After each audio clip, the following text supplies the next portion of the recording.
Acknowledge me! If you smell what the rock is cooking. Iconic! The champ is here! Oh yeah! Salut à tous, bienvenue sur Manet Show. Ça fait longtemps qu'on ne s'est pas vu, donc petite vidéo retour. Et là on va faire la vidéo pronostic Fastlane qui va se dérouler le 7 octobre. Donc on va commencer par le premier match. Donc les champions par équipe, le jugement D. Donc Finn Balor, Damien Priest contre Cody et Jay. Pour moi c'est victoire de Finn et Damien Priest. Pourquoi? Vous allez me dire pourquoi? Oui, je sais. Pourquoi? Bah parce que Cody Rhodes, Jey Uso, c'est une équipe qui a été construite en fait voilà, on ne sait pas d'où. Il n'y a pas de passé entre les deux. On ne les a jamais vus combattre à deux en équipe. Et là, ils ont une chance pour le titre.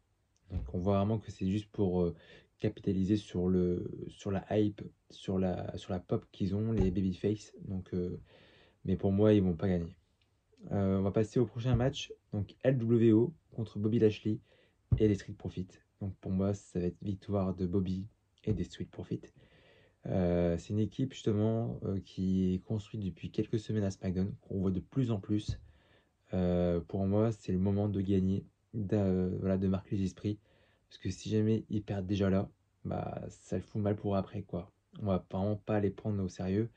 Et LWO, à part Rey Mysterio et Escobar, bah, à côté, c'est assez pauvre quand même. Donc pour moi, c'est une victoire de Bobby et de ses hommes. Le match féminin, donc peut-être le seul match féminin de la carte, je crois bien. Donc Io Sky qui défend son titre poids lourd. Qui défend son titre WWE, pardon. Ah, je me trompe. Hein. Excusez-moi, il est tard. C'est pour ça. Donc Io Sky qui défend sa ceinture contre Asuka et Charlotte Flair. C'est vrai qu'un match entre les trois, bah, tout le monde peut l'emporter. Charlotte peut l'emporter. Asuka peut regagner son titre.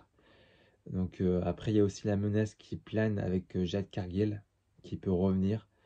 Je vois bien quand même Io Sky l'emporter et gagner son titre. Enfin, garder son titre plutôt. Je pense que Bayley va pas loin dans le coin d'Io. Et elle a encore tellement de choses à prouver. Franchement, son titre à NXT, son run à NXT en tant que championne était vraiment très très bon. Elle était vraiment très convaincante. Moi, j'ai adoré son titre, son règne à NXT. Donc pour moi, elle peut faire une très bonne championne. Donc j'espère qu'elle va l'emporter. L'avant-dernier match. Rollins, le champion poids lourd, affronte Nakamura pour un Last Man Standing match. Pour moi, c'est une victoire de Seth Rollins. Pour moi, Nakamura, je le vois vraiment pas champion du monde. Pour moi, voilà, excusez-moi, mais je suis pas trop fan de Nakamura, c'est vrai. Et pour moi, il est un peu plus finito. C'est peut-être choquant ce que je dis, hein, mais pour moi, il est finito. Pour moi, je pense pas qu'il pourra devenir champion, promouvoir la marque, etc. Pour moi, Rollins, il a plus ce rôle de showman. Je sais pas si vous voyez ce que je veux dire. Donc Rollins, je pense qu'il va encore le garder ce titre.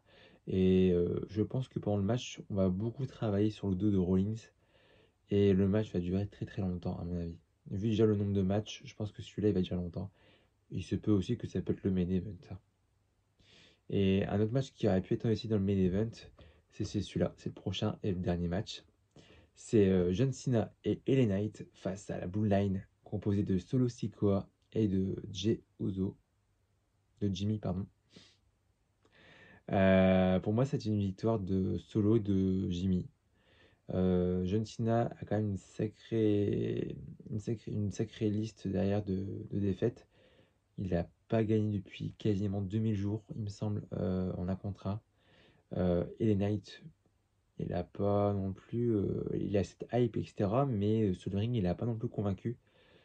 Pour moi, Solo, il doit rester l'homme fort qu'il est actuellement. Peut-être pour un jour, peut-être détrôner Roman Reigns. Ou devenir aussi le main eventer qu'on cherche. Et Jimmy, voilà, c'est un ancien champion par équipe qui est resté très longtemps champion. Donc il est assez légitime aussi pour l'emporter. Donc pour moi, victoire de la Blue Line. Voilà, j'essaie de faire court. C'est un show qui me hype pas forcément, mais je voulais quand même donner mon avis. Dans les commentaires, n'hésitez pas à donner le vôtre. Et surtout, bah, lâchez un petit commentaire. Dites-moi aussi en pronostic bah, vos préférences. Lâchez aussi un petit pouce bleu, ça ferait pas de mal, ce serait cool pour moi. Et bien sûr, bah, abonnez-vous pour ceux qui sont pas déjà abonnés. Allez, salut tout le monde.